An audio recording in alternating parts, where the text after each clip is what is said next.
Okay, let's get started. Yeah. So, yeah. So last time we were discussing about circuit complexity, circuits, and its relationship with randomized algorithms. Yeah. So to do something like this.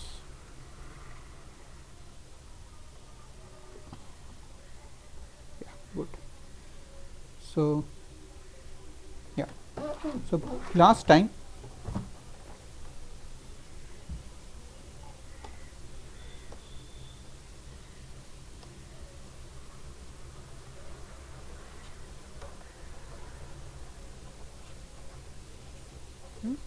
So we defined.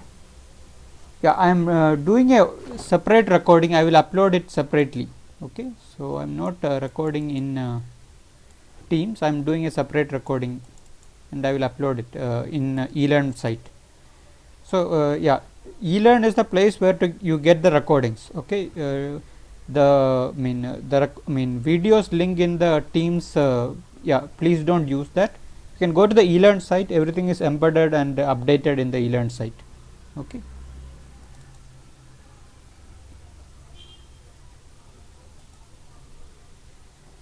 Okay, yeah, let's get started. Just a second. Yeah, so previously we introduced circuits, yeah, and we looked at various equivalence ways of looking at it. Yeah, we also looked at Turing machines. So you can think of them as DAGs, or you can think of them as TMs with advice.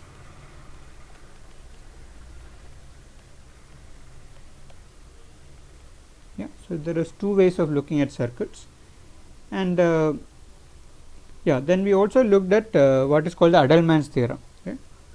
So we looked at we found that BPP is subset of P by poly. Yeah, and we also said that look, this P by poly is a weird class because it also contains undecidable problems. Yeah, so yeah, so that was last lecture. Yeah.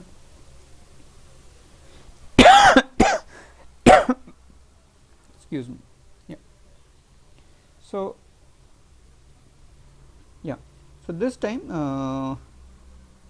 yeah, let's start with a theorem. Okay, this theorem is due to Shannon. Yeah, so yeah, before I tell the theorem, yeah, so let's start with something. So let's try to count the number of circuits, yeah, which is how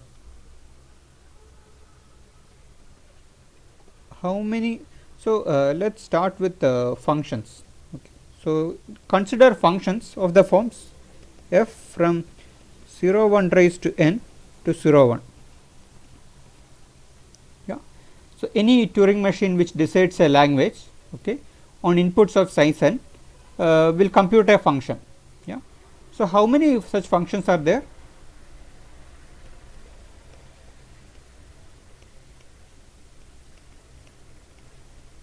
So uncountably infinite. Yeah, so but I am only interested in functions so for with input size n. So 2 raised, yeah. 2 power 2 raised to n. Is that the answer? Yes. So it is 2 power 2 raised to n. Is that clear to everyone?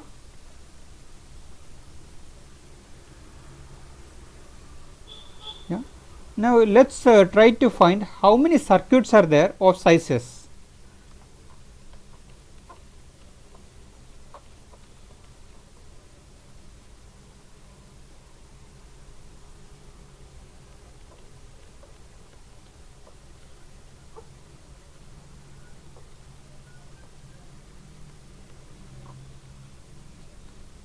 Yeah, how many circuits are there of size s? Yeah, let's say input size is n.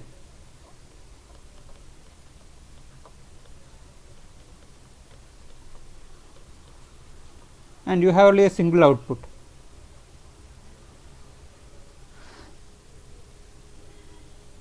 Yeah, how do you find how do you count it? A rough upper bound will be fine. It's fine if you do a over count.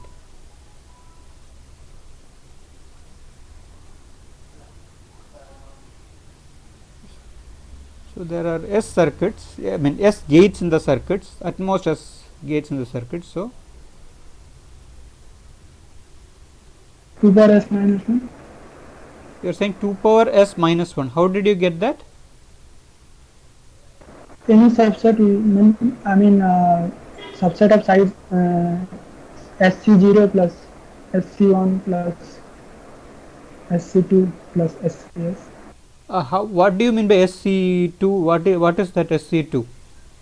What does it represent? Meaning, you said at most S gate, right? Yes. So I would no. If the number of gates are n, then we would say that NC0 plus NC1 up to NCS.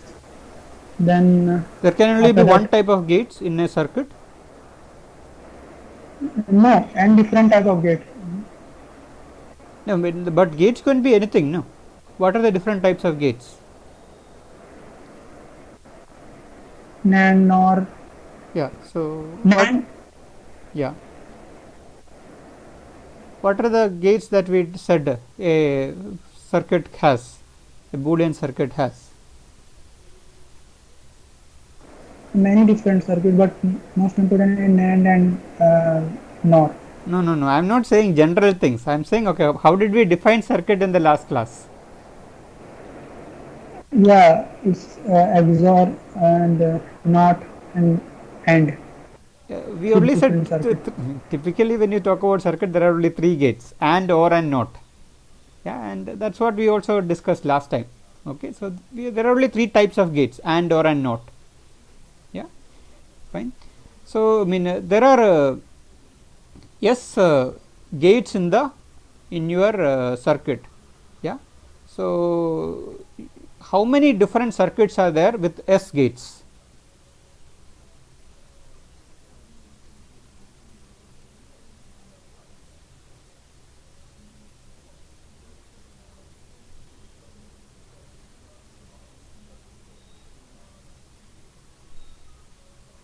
Nobody wants to answer. So for each gate we have 3 choices. Okay. But then how would we count the number of ends in the edges? Yeah. So okay, let's start with that. Okay, each gate can be AND, OR, and NOT. Yeah. So there is that gives us 3 raised to S.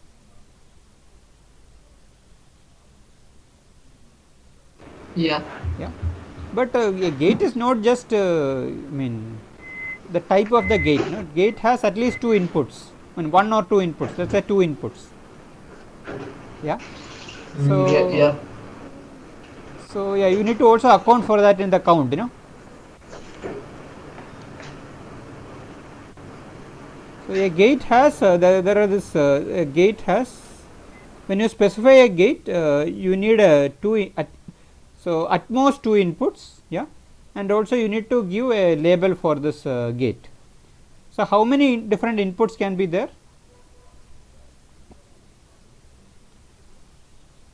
So S minus 1 C2. S minus 1 C2. Yeah, so let's not complicate things. Let's say there are S possibilities for this, S possibilities for this. We just want a reasonable upper bound. Everything is in the order of notation. So yeah, there are S possibilities for this, S possibilities for this. You agree? Yes. So 3 raised to S into actually it should be I should strictly be saying 3 is the label of the gate, S is the input, second S is the second input. So there are 3 into S possibilities for each gate. Yeah, and is this fine?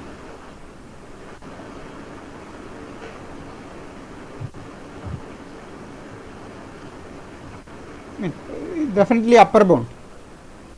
Yeah, as an upper bound it works, I guess. With upper bound it works. this is like 3s squared the whole raised to s, and fine. Now let us do one thing. Let us take a yeah. So how does these two number compare? Yeah, how does these two numbers compare?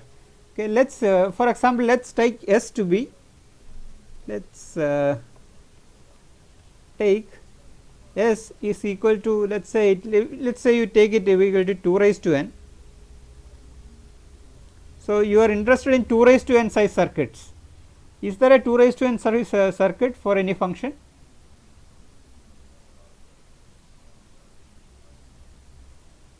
So I want to compute a Boolean function like this. How big a circuit is needed?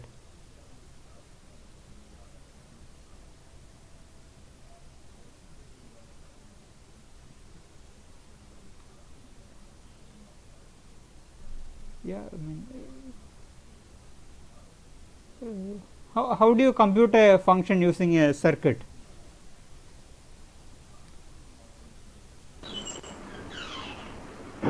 So in the worst case, you could write the Boolean function as a sort of signal formula. Yeah. So yeah, how big a yeah? Could you tell me the formula? Let's say my function is yeah. So let's look at the function f of let's say it is from 0 1 cube, yeah, to 0 1, yeah, and the function is the majority function, yeah. The function is the majority function, yeah. So how do you write a circuit for that?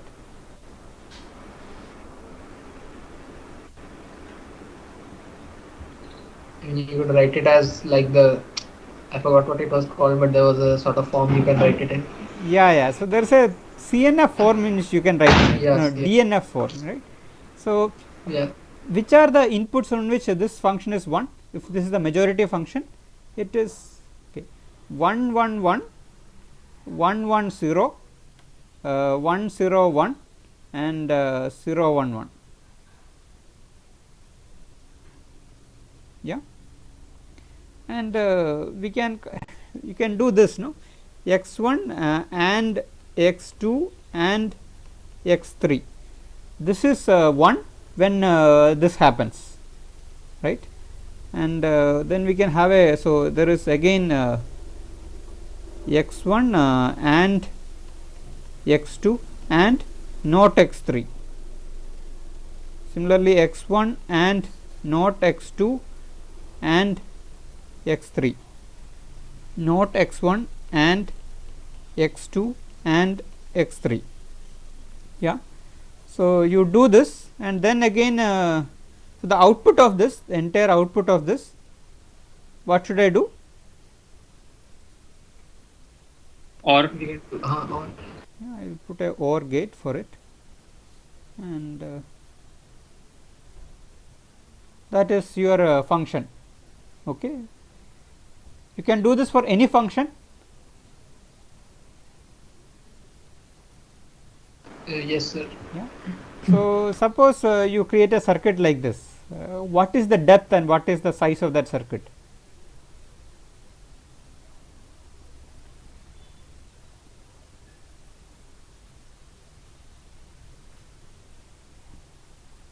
This is called the DNF form, okay. It's called the DNF formula corresponding to a function, disjunctive normal form, okay. So it is disjunctive because this in the end there is a OR, that's called a disjunction. And if you remember CNF, that was conjunctive normal form, the clauses were ORs and finally you had a AND, okay. So this is different from CNF, okay. So what is the size of this DNF formula corresponding to a function?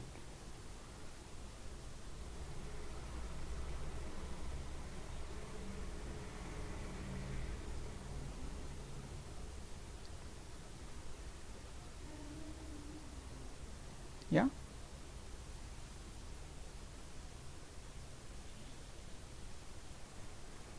So 2 raised to n plus 1. Any function DNF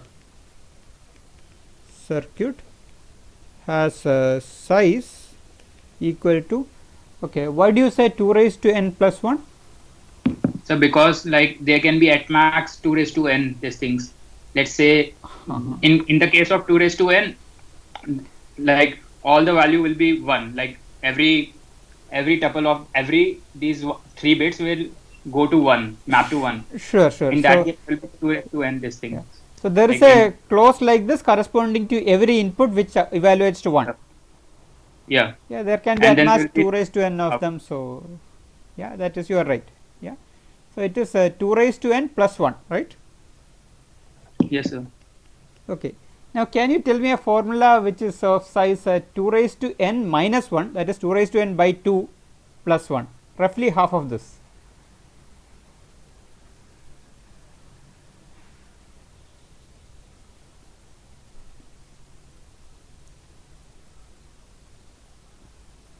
That should be easy, no?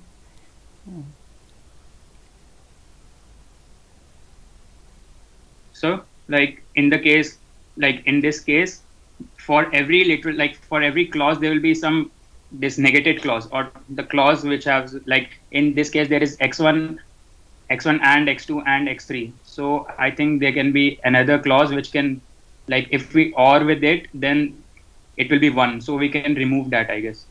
Yeah. So before I go on, sorry, is this number correct? Even the earlier number that you said?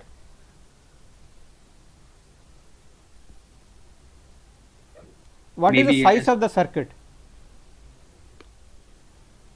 The number of gates. Number of gates. How many gates are there?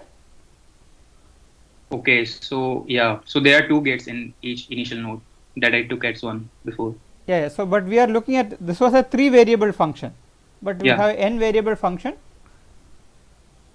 Yeah. Yeah. So how many gates do we need? You can for n, there will be NC2 gates. NC2. Why only NC2? So because like in between 2 literals there will be 1 gate. Like because in like 1 gate can be used for calculating the output of 2. Yeah. So inputs. I mean, in general a clause will have n variables, right? N minus 1. There are n minus 1 gates. You might also need some nodes. So let's say n minus 1 into another n minus 1 to also account for n minus 1 plus n minus 1 to also account for the nodes. You agree? Yes, sir. Yeah. So there are roughly 2 into n minus 1. Yeah, for account for every clause, and then there is also yeah. So there are yeah. So there are 2 raised to n of these. Yeah, and then you need to also add a plus 1. That's right. Yeah. Yeah. So basically for any function there is a circuit of size n times 2 raised to n, which is like order of n times 2 raised to n. You agree? Yes, sir. Yeah. So if you have a, I mean, if you have, if you are allowing exponential sized, so this is actually something like, yeah. So this is something like order of 2 raised to n plus log n, right? Yeah. So this is yeah, this is order of 2 raised to 2n. Yes, sir. Yeah. So yeah, so if you allow exponential number of gates, you can actually compute any function, and even undecidable functions. I mean, yeah. You agree? Yeah. So Yes, also, sir. what is the depth? What is the depth of the circuit?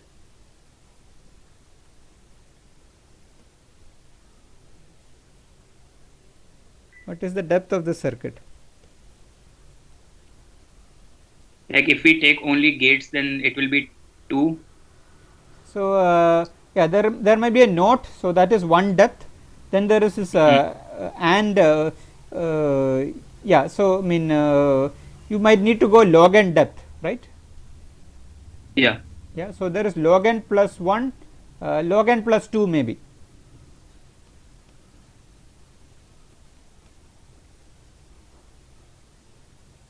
Yeah, there is a log n Yeah. plus 2 depth circuit. Yeah. Now, yeah, this was because we are only allowing our gates to have at most 2 inputs. Yeah.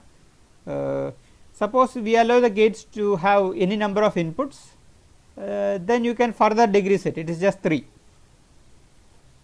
You agree? Yes, sir. Yeah.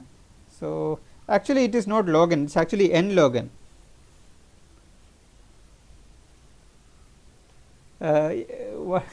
So this OR gate can we implement if we restrict things to have only, I mean the input to a gate can be at most 2. So you cannot implement this. So you have to implement it in a log depth circuit, right? Yes, Yeah, sir. yeah. So you need around n log n roughly. Mm. Yeah. So okay. So in order of n, n squared depth and order of 2 raised to n size, you can actually implement any function. Yeah. And yeah, I mean if we are allowing a gate with arbitrary arity, you can actually do it in 3 depth. Yeah. So this AND could be a single AND which has n inputs, and this OR could be a single OR which has 2 raised to n inputs, then depth is only 3. Okay, good. Yeah. Now, yeah. So the number of different function is 2 raised to 2 raised to n. Yeah. Now suppose I pick a random function. Yeah. Suppose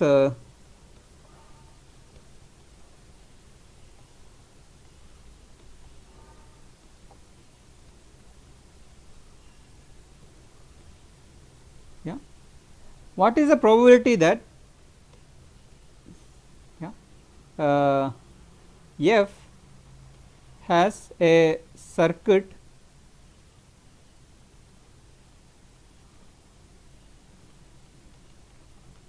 of size let us say 2 raised to n by n. Yeah. Yeah. So yeah, how do you find this probability? Yeah. So the denominator is 2 raised to 2 raised to n. You agree? Yeah. So I am taking a random function and asking the probability that f has a circuit of size 2 raised to n by n. It is an exponential size circuit, but maybe slightly less than exponential, 2 raised to n by n. Yeah. So yeah, it is basically this is going to be number of favorable cases by total number of cases. This is the total number of cases, we already agreed, and the number of favorable cases is upper bounded by this quantity.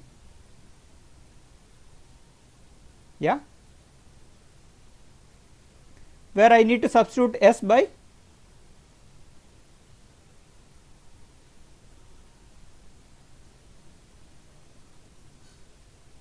what should I substitute s as?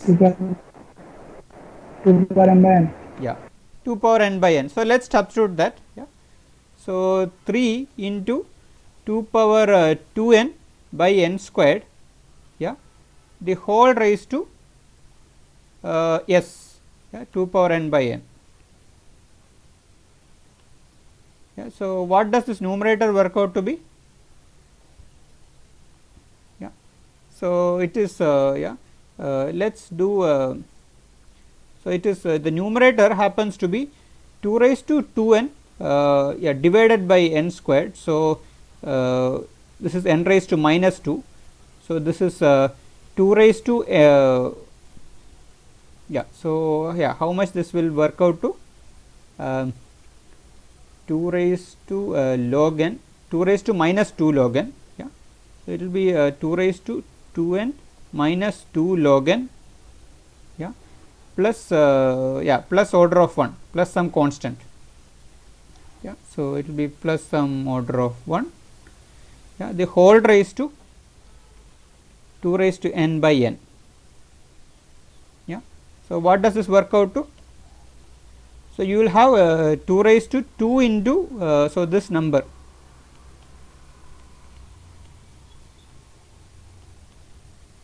So let me just upper bound this. Okay.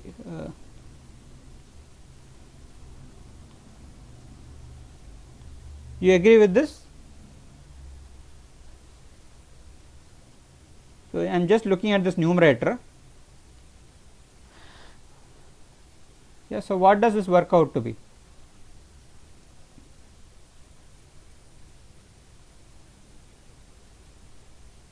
Yeah. So just a second.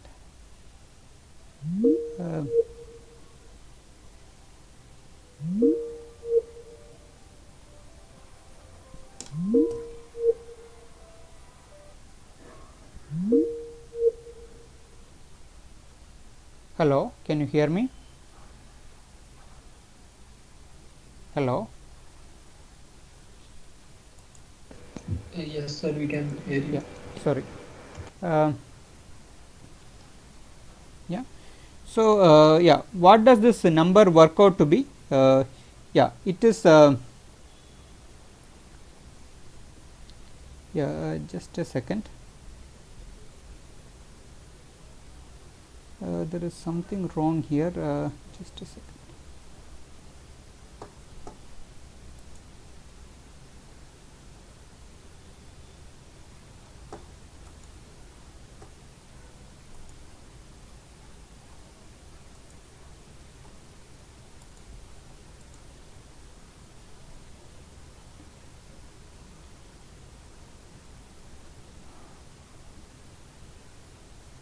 Two raised to 2n. 2 raised to 2n. Yeah, there is a divided by n squared. I have to keep that n squared as it is.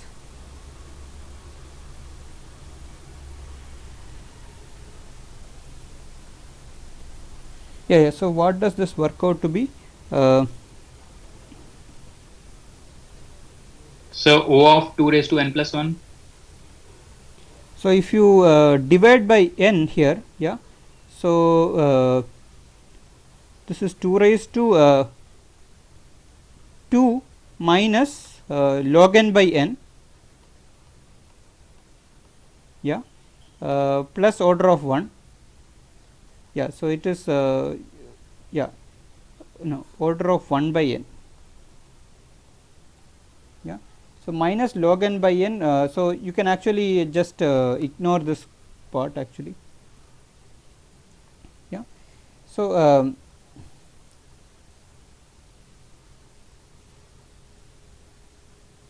2 raised to 2 raised to n.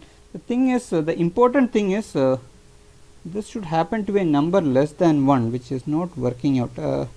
Somewhere I have messed up. Okay, so let me just write it slightly differently. Okay, so we have written this part. Yeah, so it's 3 into 2 raised to 2n divided by n squared. Yeah, this is correct. You are taking the power 2 raised to n by n. Yeah. Now this quantity this quantity somehow works out to be small o of 1 times 2 raised to 2 times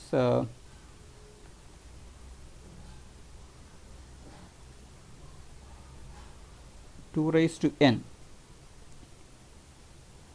Just a second. So this 1 by n squared should come out somehow. Somehow it is not coming out here.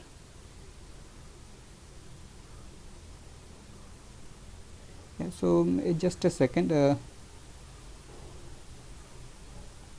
2 raised to 2 into 2 raised to n, and this quantity will come out. Yeah, just a second. So let me just write it differently.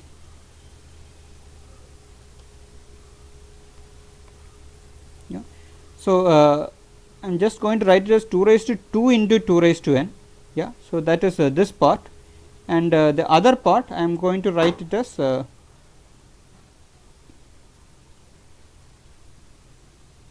2 raised to so this is log n by n and this is 1 by n.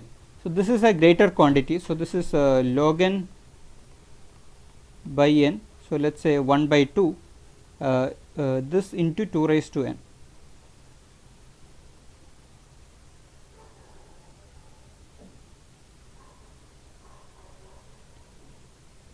So this is sorry, there is something wrong here.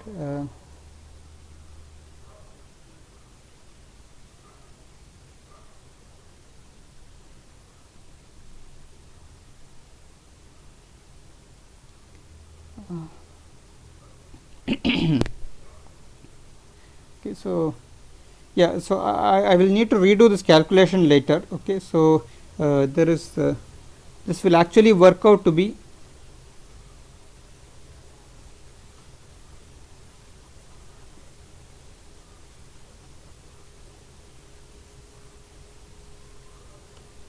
this number in the numerator. Yeah, so this actually work out to be something like small o of 1. It is small o. Sir, in the last expression, we can compare 2 and log n, 2 and log n by n. Yeah. So log n by n is always greater than. So I want to say that this numerator is much smaller than the denominator. Yeah.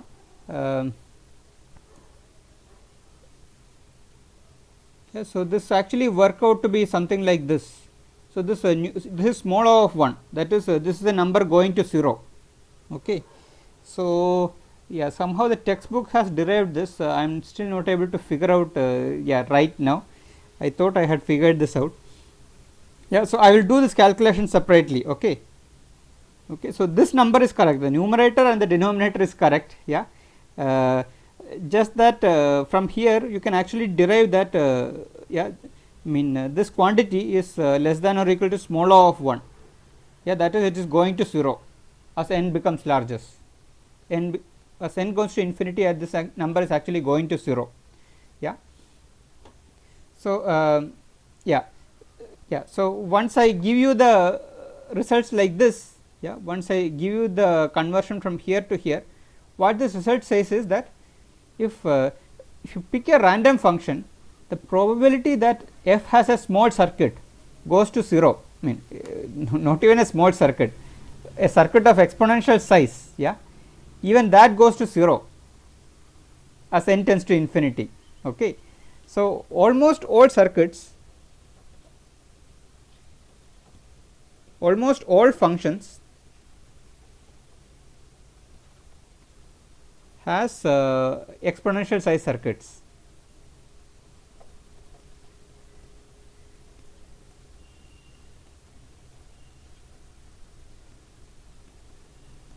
Yeah, that is of size greater than or equal to 2 raised to n by n. Yeah, so yeah, I need to prove this theorem properly, but suppose I prove this theorem.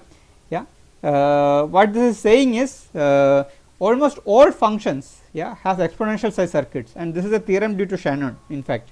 Yeah, so this is a counting argument by Shannon. So he himself proved this in his yeah, one of his early papers. Yeah, so almost all the functions yeah, has exponential size circuit.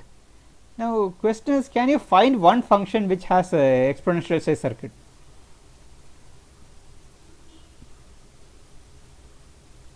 Yeah, so you might think it's a easy question, right?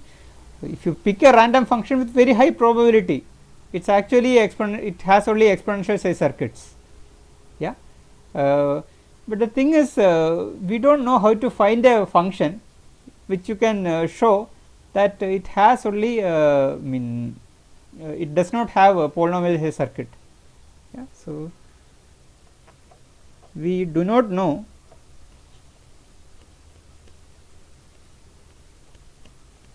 a deterministic construction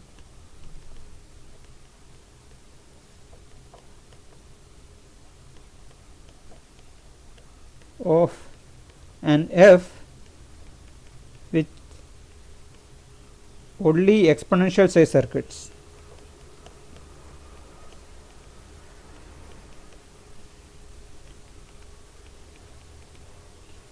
Okay.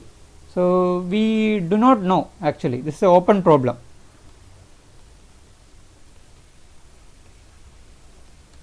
Yeah. So, if if you can you tell me a function which requires exponential size circuits? We do not know. Okay. And possibly 3-SAT requires exponential size circuits, but we do not know how to prove it. We do not know how to prove that 3-SAT does not have a polynomial time algorithm. We know it is hard, but we do not know. Yeah. But can it be possible that 3-SAT is in polynomial time, but it can have exponential size circuit?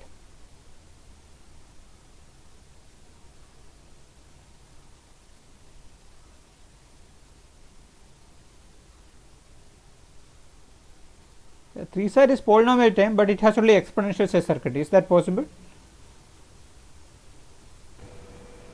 I don't think so. You don't think so, because of course, even if you have a polynomial time algorithm, that can be converted to a polynomial size circuit as well. Yeah. Now, is it possible that 3-SAT has a polynomial size circuit, but it is not in P? Is that possible? I think this is possible because we already saw such examples, right? Yeah, it can happen that 3-SAT has 3-SAT has a polynomial size circuit, but it is not polynomial time computable. So just to clear what this is.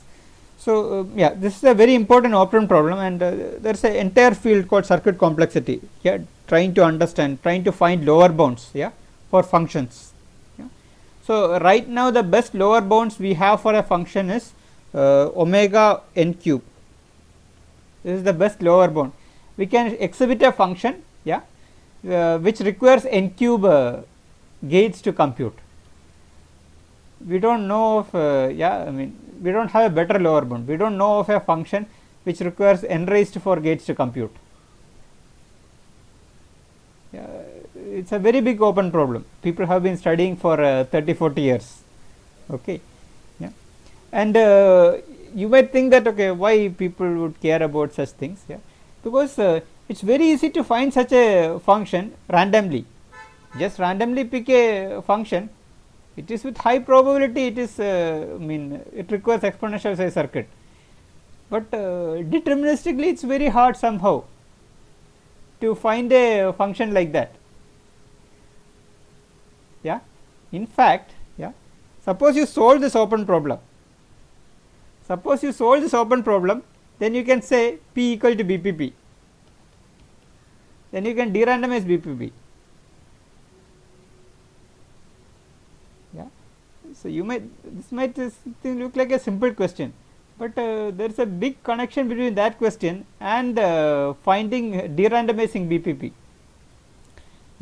Because randomly we can find the circuit. Deterministically it is very hard to find the circuit, but if deterministically we can find a function with exponential size circuit, we can actually de-randomize BPP.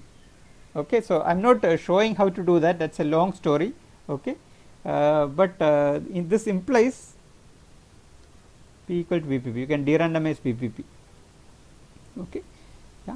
But as long as we do not have a explicit function like this, which you can deterministically find out, we still do not know how to de-randomize randomized algorithms. Okay. Any questions about this?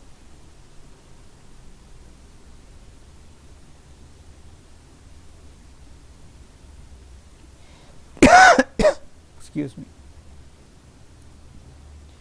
Okay. So next let us look at a interesting technique for designing randomized algorithm. Okay. So before starting with this technique, you need to understand what is called the Schwartz-Zippel lemma. Okay.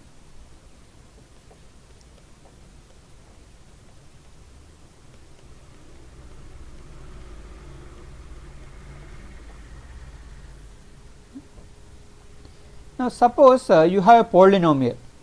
Okay. Everybody knows what a polynomial is. it is something like, okay, 2x squared plus 3x minus 2. This is a polynomial.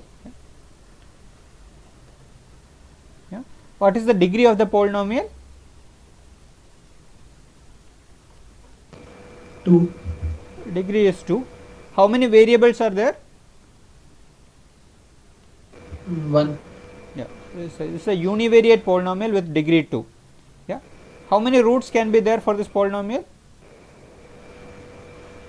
At most 2. Okay, number of roots is at most 2. Yeah. Now, yeah, suppose you have a degree d polynomial.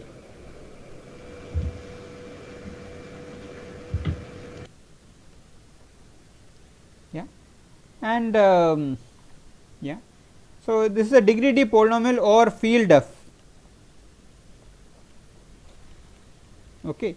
So, let us look at finite field. Okay. So, these are polynomials, we are doing modulo a prime. Okay. So, that is a modulo prime.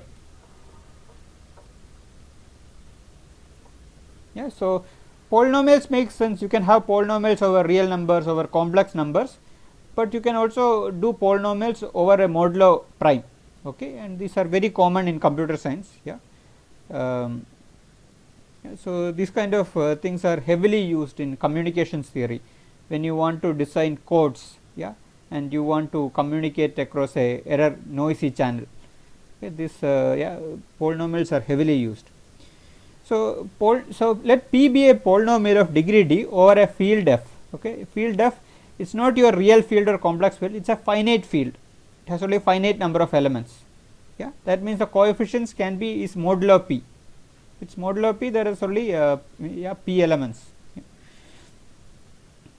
Now, suppose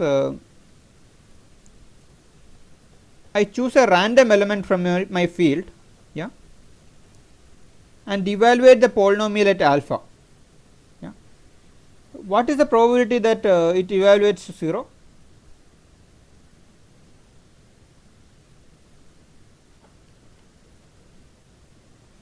So are we taking the polynomial randomly as well? No, polynomial is fixed. Okay. So it should be d by the size of f. But what if the polynomial itself is 0? Okay. So, there are two cases. Yeah. I mean, Yeah. if p is a 0 polynomial, then this probability is 1. Yeah, then this probability is 1. Yeah, but if polynomial is not the 0 polynomial, then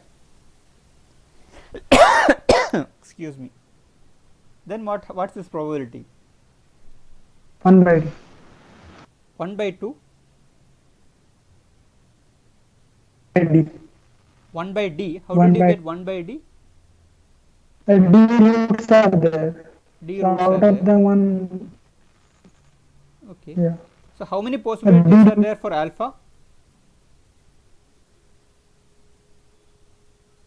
Equal to the size of the field. Alpha, we are taking. So it is the degree d, there can be at most d roots over the, you agree? Yeah. For a univariate polynomial, this you agree. You know univariate polynomials, a polynomial p has can have much more of degree d, can have at most d roots, and yeah. So if your degree d is much smaller than the size of the field, yeah. So let us say degree d is much less than, okay, yeah, size of f. Yeah. So now you see like a difference. If the polynomial is 0, suddenly this probability is equal to 1. Yeah, and the polynomial is non-zero, this probability is very small. If d is much smaller than f, this probability is very small. With high probability, you will say the polynomial is yeah. So apparently this is also true for multivariate polynomials. Yeah. So the Schwartz-Zippel lemma says that, yeah, suppose you take a multivariate polynomial.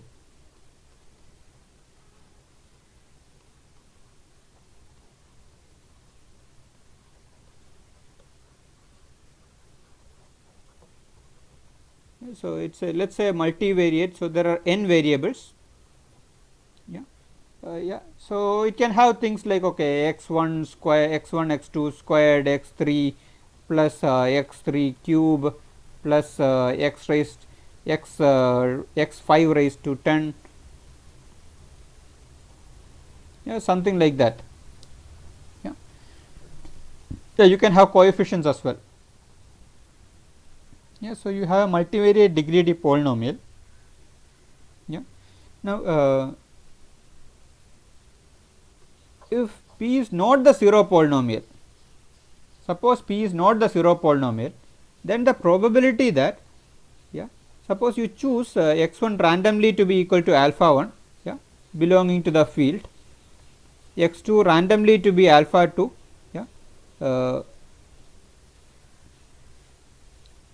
chosen randomly from the field, and up to xn. So each of the x1 to xn you randomly set from the field. And if you evaluate the polynomial at alpha 1 to alpha n, the probability that it becomes equal to 0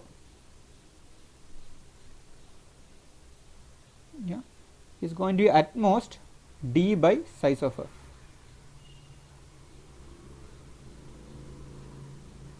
Okay. So this is called the Schwartz-Zippel lemma. If you have a multivariate degree D polynomial, which is not the zero polynomial, if you randomly assign values to it, the probability that it evaluates to 0 is at most d by size of f. So if your degree D is small and your field size f is very large, then with high probability it will, if you want to check a polynomial is 0 or not, all you need to do is you just randomly evaluate it.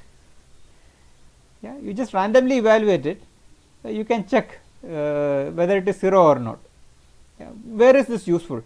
You might think, okay, where is this useful? It is very easy to check whether a polynomial is 0 or not, no? Excuse me, sir. Yes. Hello. Yes, please. Here also size of f. Here also we say that d by size of f. Yes. F is f contains alpha 1, alpha 2, alpha n, right? We need any combination of alpha 1 to alpha n. So that leads to 0. So I mean it contains maybe many elements, alpha 1 to, let's say, alpha k. So we need any combination of alpha n alpha that lead to 0, so right? F so I is didn't a get set. F is a set. Yeah. You know how to randomly choose an element from the set? I just randomly pick one element from the set, that is alpha 1. I pick independently n times. I pick once, I pick second, I pick third, I pick fourth, independently, uniformly at random. I am picking alpha 1 to alpha n.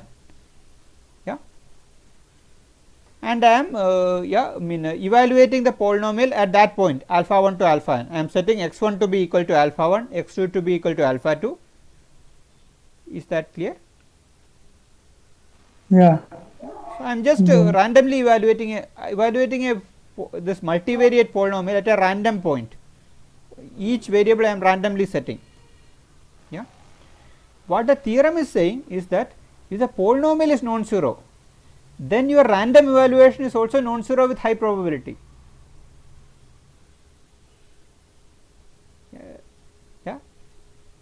If your degree of the polynomial is small,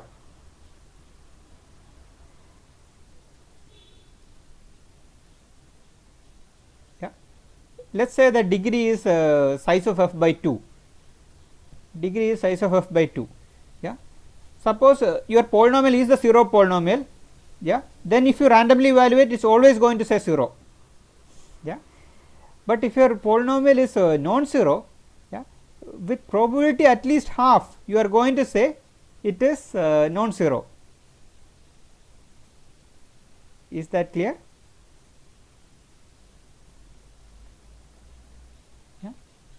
Yes. Now, is it very hard? Is there a deterministic algorithm to check whether a polynomial is 0 or not? You just substitute the variables into the polynomial. Sorry, how do you check a polynomial is 0 or not? You can randomly pick, for example, for a univariate polynomial, you can pick d plus 1 variables and run it on and evaluate the polynomial at all those points. Okay, so if it's a univariate polynomial, you will just evaluate the polynomial at all the elements in the size of in the field. Is No, that at least d plus 1. D plus 1 should be enough. yeah, d plus 1 should be enough, right? Yeah, because but how do you know which d plus 1? As in, We have some let's say I was, you have a non-zero polynomial.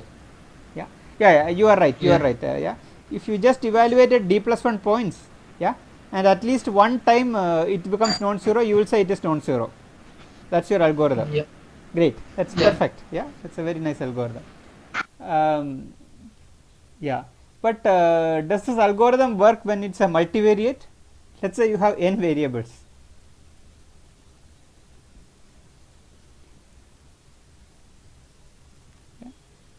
The thing is, when you have n variables, yeah, the number of roots is not exactly d. What Schwartz is saying is the fraction of roots is d by size of f.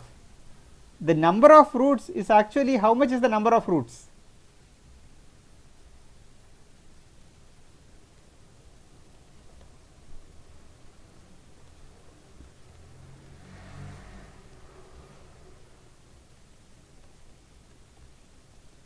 Number of roots, yeah, it can be, yeah, the thing is it can be t by size of f into size of f the whole raised to n, because you have to substitute for n variables. Yeah, so Schwartz is saying, okay, this many the fraction of roots is d by size of f. Yeah, I mean, what do you mean by root of a multivariate polynomial? You have to substitute for every variable, no?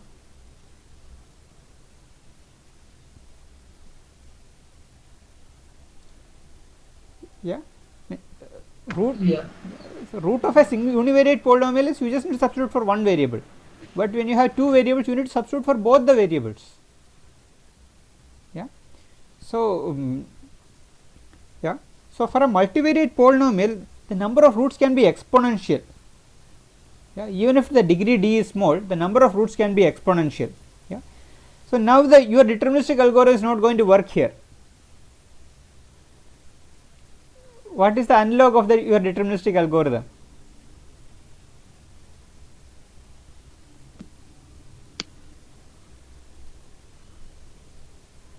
Yeah, We can use a sort of probabilistic polynomial. I think. Probabilistic yeah. algorithm. So deterministically, it's not very easy to check whether a polynomial is zero or not. Do you agree with that? Yeah, because the number of roots can be very high. Yeah, but that's not completely true. No, you just need to go over all the monomials of the polynomial. If all the coefficients are zero, then the polynomial is zero. No, so it's a very easy deterministic algorithm.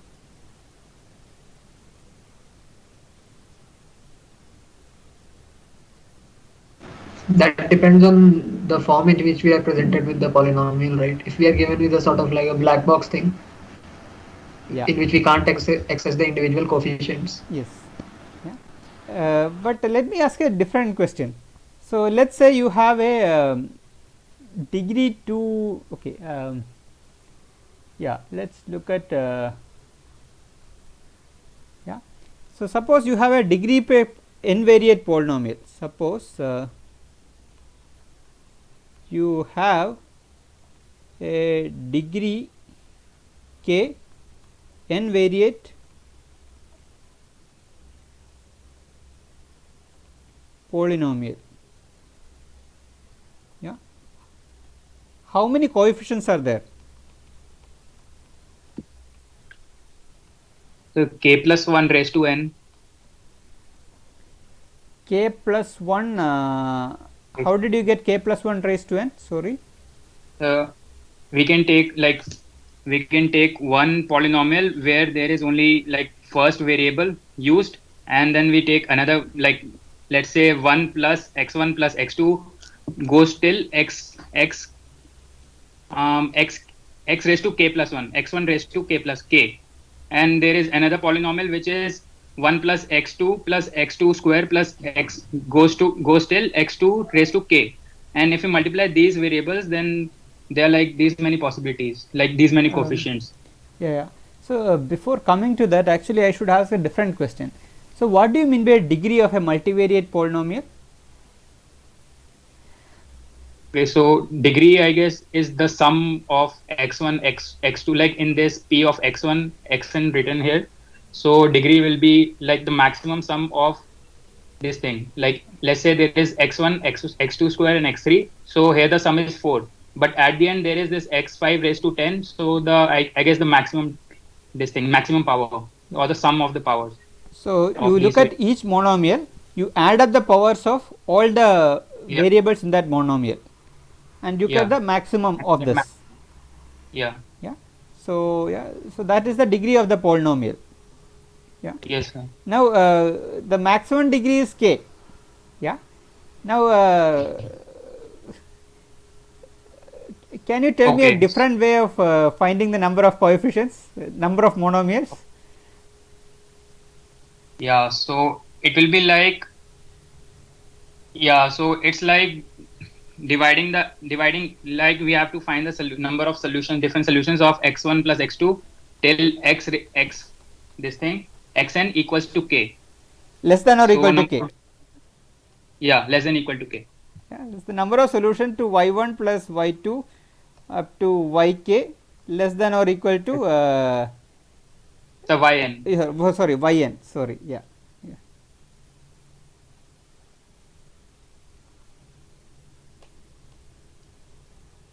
Yn less than or equal to k. Yes, sir. Does everybody agree? Is it clear to everyone?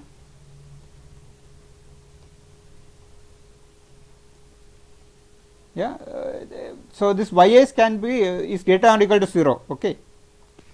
n plus k. You are saying this is n plus k.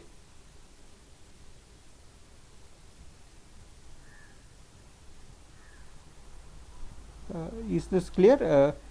The number of coefficients is exactly equal to the number of solutions to this.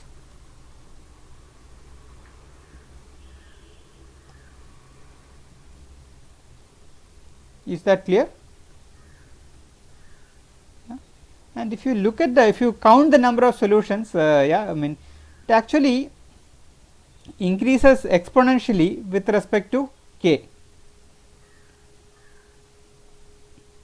Yeah, so this is like k raised to n. I think this is like k raised to order of n.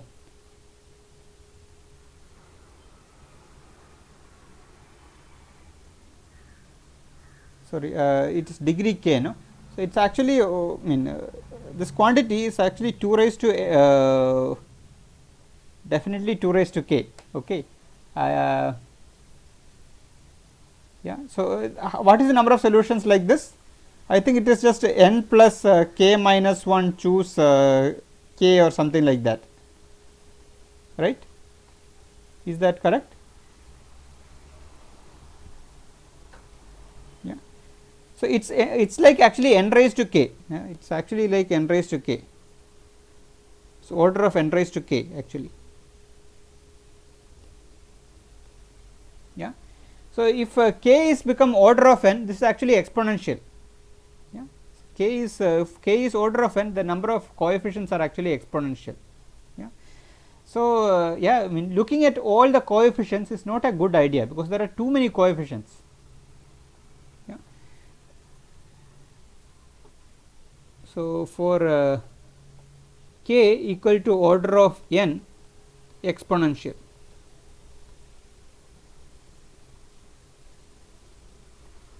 Okay. For k equal to order of n, the number of coefficients is going to be exponential. Yeah. All possible values of k. Sorry, I couldn't hear you.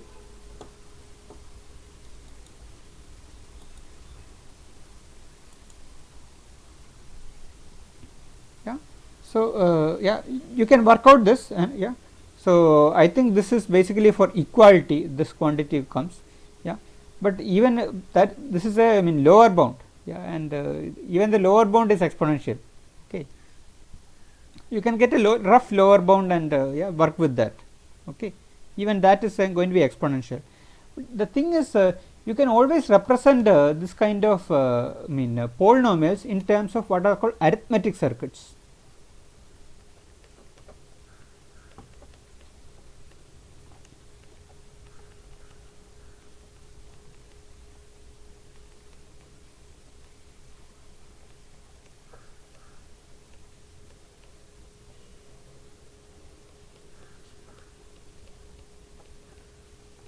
Yeah. So, what is a arithmetic circuit? Yeah. So, it is again a DAG. Yeah, it is again a DAG, yeah, where the gates are plus, minus and addition. Yeah.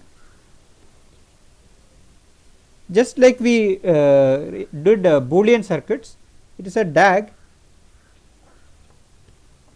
with gates plus, minus and multiplication. Just like we did yeah, I mean Boolean circuits, this is a arithmetic circuit, yeah, and you can have a arithmetic circuit, yeah, I mean which computes a polynomial, yeah. So, you could have yeah, so you could write various yeah, arithmetic circuits. Now, the thing is, you can have a polynomial says arithmetic circuit for a polynomial which has exponential number of monomials.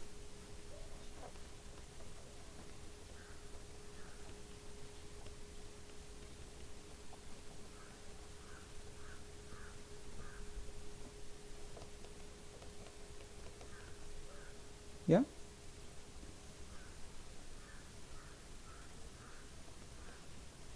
For a polynomial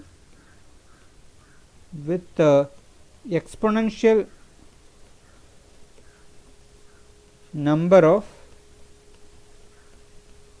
monomials. You can actually have arithmetic circuits. You can, as a circuit, you can represent very complex polynomials.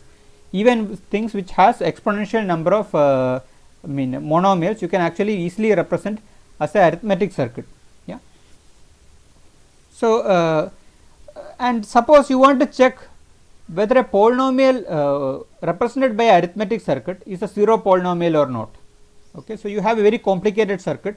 Okay, you have plus, you have multiplication, you have yeah, I mean plus, then you have some other node here, and this is used here and here, and there is yeah, again multiplication here, again multiplication, then there is some 2 sitting here, then there is some plus, there is some yeah, multiplication, yeah.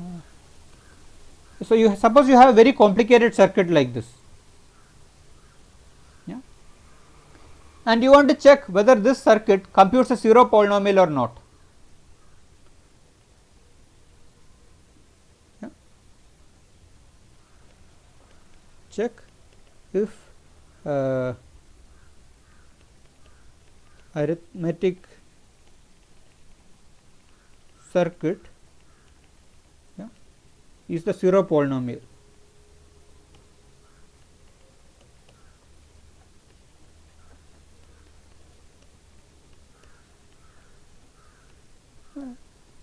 Now, I mean there is some simple yeah, arithmetic circuits. For example, let us say you have a, I mean you have a matrix, yeah, you compute the determinant of that matrix. Yeah, you have a matrix, yeah, the matrix has n squared entries, right. A matrix, let us say you have a matrix X, yeah, and you have n squared entries, Xij, there are n squared entries, yeah, and you look at the determinant of X. You look at the determinant of X, yeah. So, it is very easy to compute the determinant of X, yeah. You can compute the determinant of X in how much time?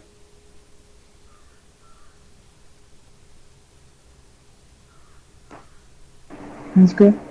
In n squared time you can compute n squared or n cube. I am not completely sure. Yeah. Okay. So if I give you some values for xij's, yeah. Okay. Yeah. So it's n squared or n cube. Yeah. So suppose you are given the values for xij, you can compute the determinant in n squared time. Yeah. But how many? Yeah. So but if you look at this polynomial, determinant of x as a polynomial, yeah, what is the degree of the polynomial? How many monomials are there?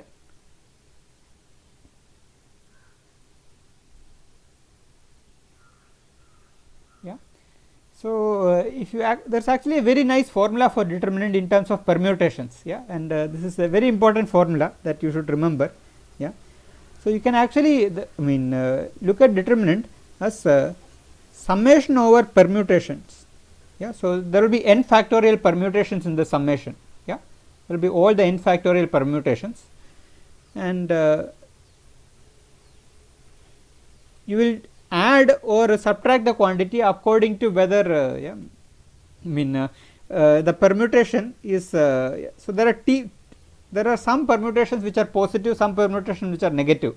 Yeah, if you attended my advanced math structures course, I have covered this. Yeah, there is something called the sign of a permutation. We won't discuss it right now, but there is something called the sign of the permutation, and then you have a1 sigma of 1 a2 multiplied by a2 sigma of 2 multiplied by an sigma of n. Yeah. Yeah. So if you actually look at your determinant, you can actually write it like a polynomial like this. Yeah. So this is a very important formula. Sorry, I should not write a, it's actually x.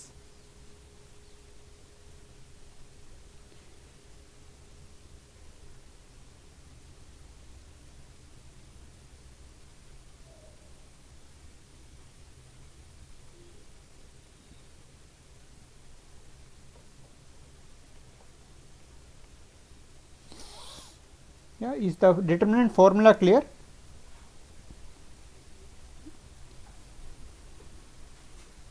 Determinant of x is basically summation over all permutation sigma x1 sigma of 1, x1 sigma of 1, x2 sigma of 2. Yeah. You multiply these elements and multiply by the sign of the permutation and add. Yeah. So what is the degree of the determinant polynomial? Order n. It is exactly n. Every monomial has exactly degree equal to n. Yeah, it's actually a very nice polynomial. Every monomial has the same degree, in fact. Yeah, and it is n. Yeah. And what is the number of variables? N square. Yeah, there are n squared variables and the degree of your polynomial is n. Okay, so the degree of your polynomial is much smaller than the number of variables. Yeah, degree of your polynomial is much smaller than the number of variables. Now it's a very common question. You want to check whether the determinant, if the determinant is 0 or not. How do you check?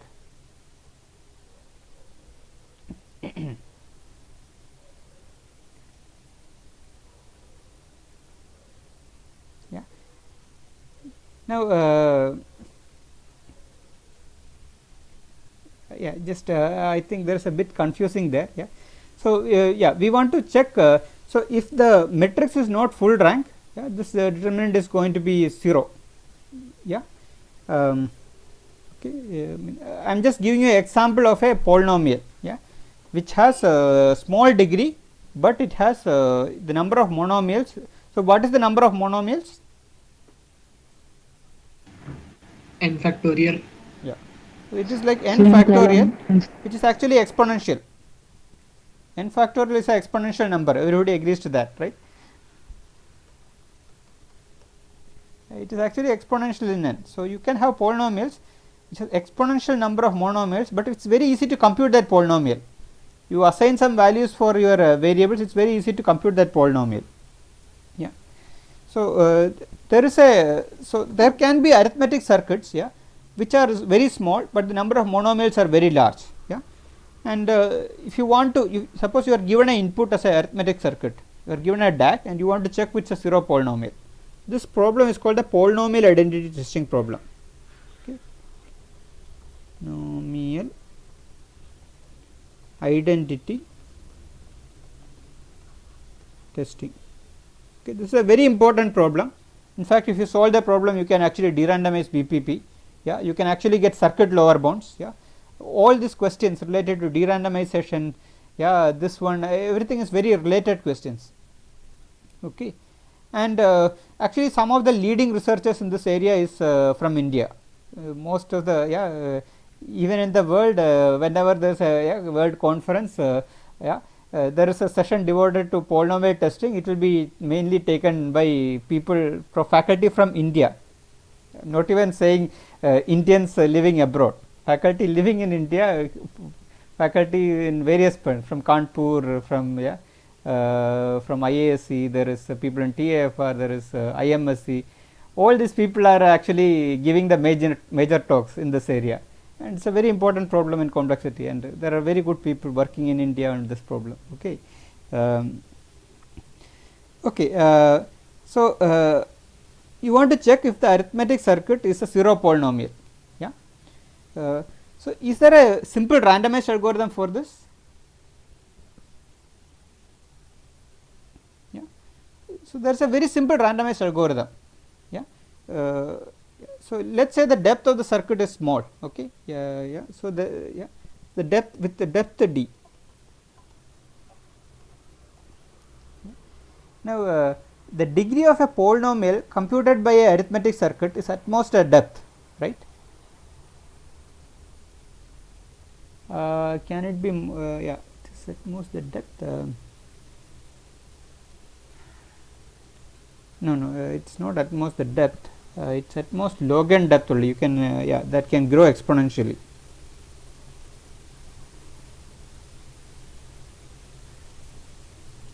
So I should say with a small degree, with degree d. Okay. Suppose you are given an arithmetic circuit with small degree, there is a very simple randomized algorithm for it, which is you just randomly evaluate it. Yeah. So randomized algorithm is easy.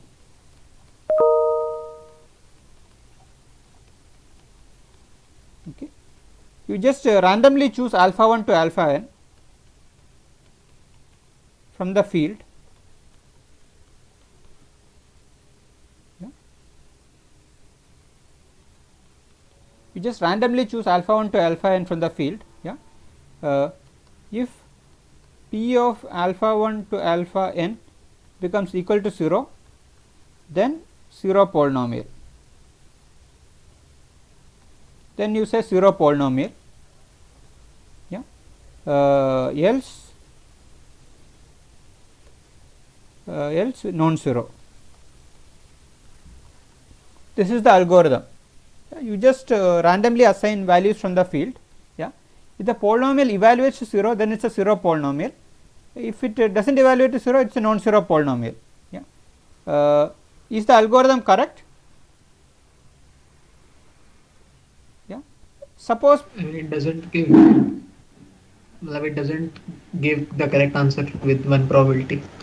Yes, but if p is a 0 polynomial, yeah, then it always outputs correct. p is the 0 polynomial, then the probability of correct is 1.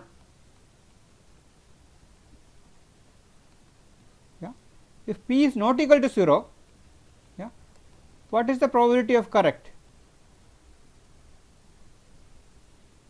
Yeah. So it is at least 1 minus d by size of f, right. I mean, with this d by size of f probability, it will evaluate to 0.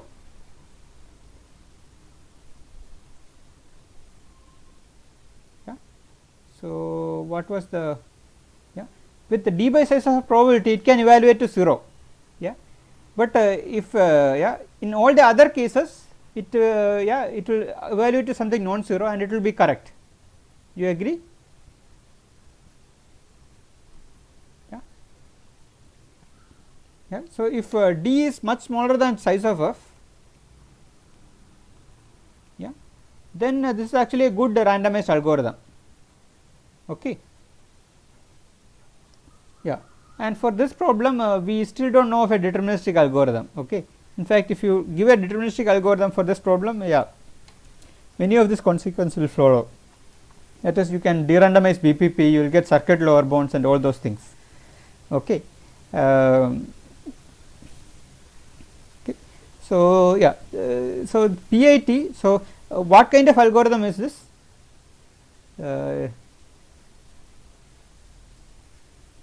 So, let us say you are considering languages where the DAG represents the 0 polynomial.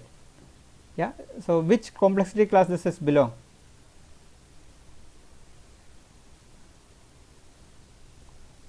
RP. It belongs to RP. Because it always predict whether it is incorrect. Means Yeah. I mean. So, if the DAG belongs to the language, yeah, that is, it represents the 0 polynomial, the algorithm gives you the correct answer with probability 1. Yeah.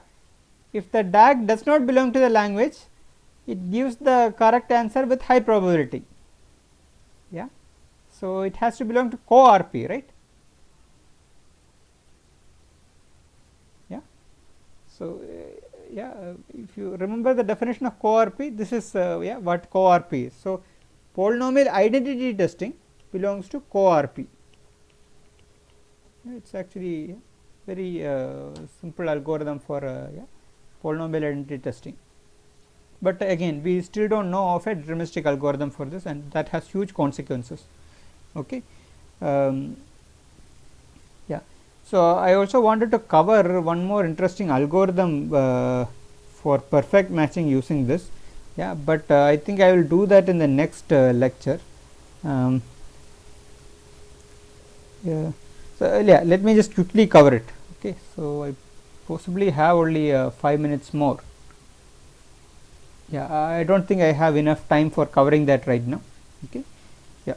So, let me just go over yeah, what we did today.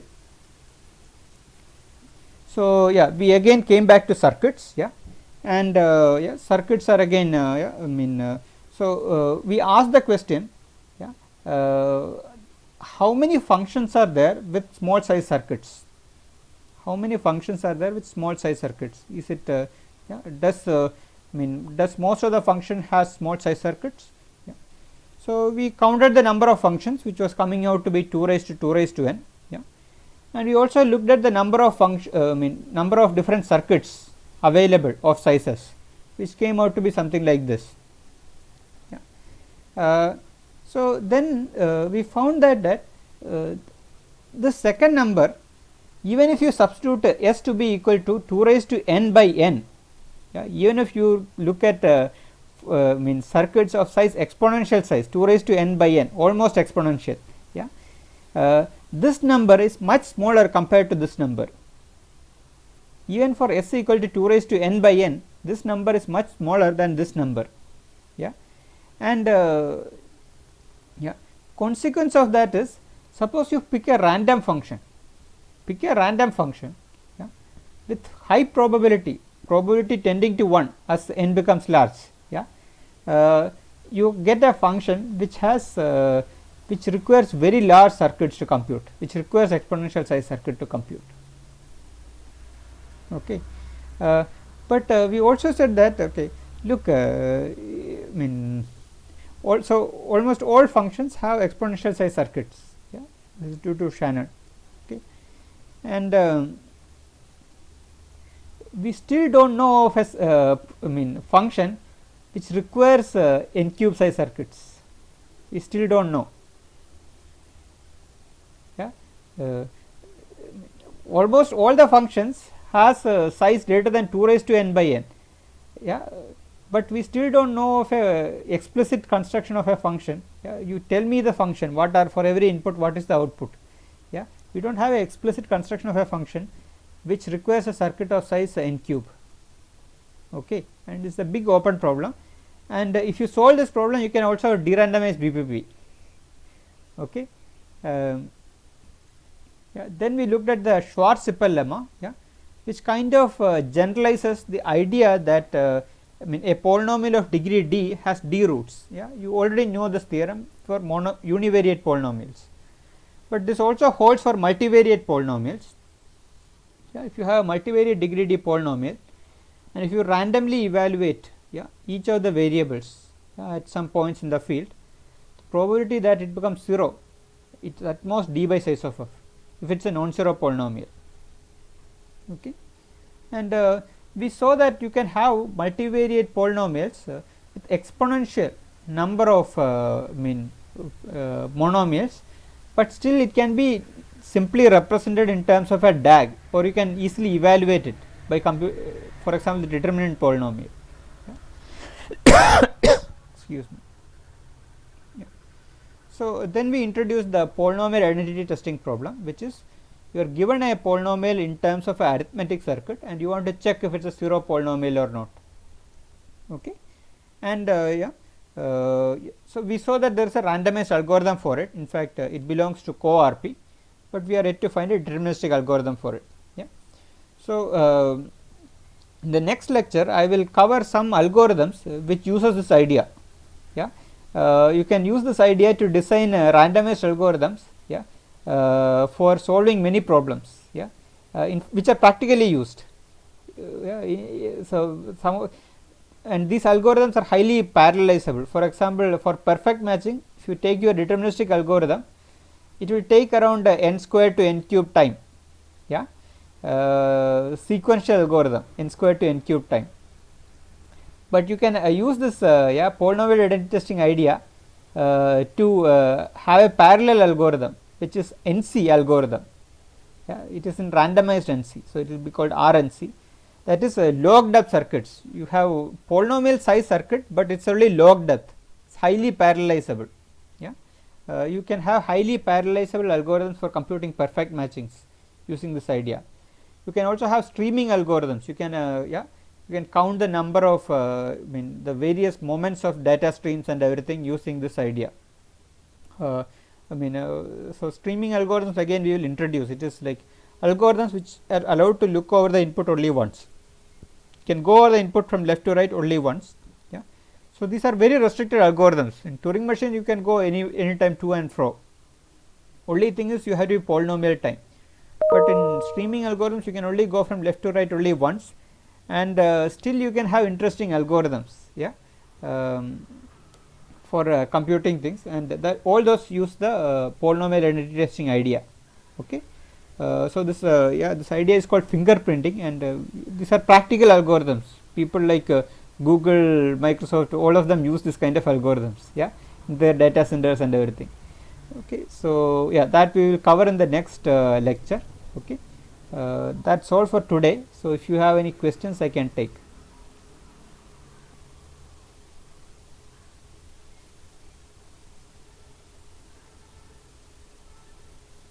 Okay, so thank you. I will put out some assignments by today evening or tomorrow, yeah, related to randomized algorithms. Yeah, okay, thank you for now.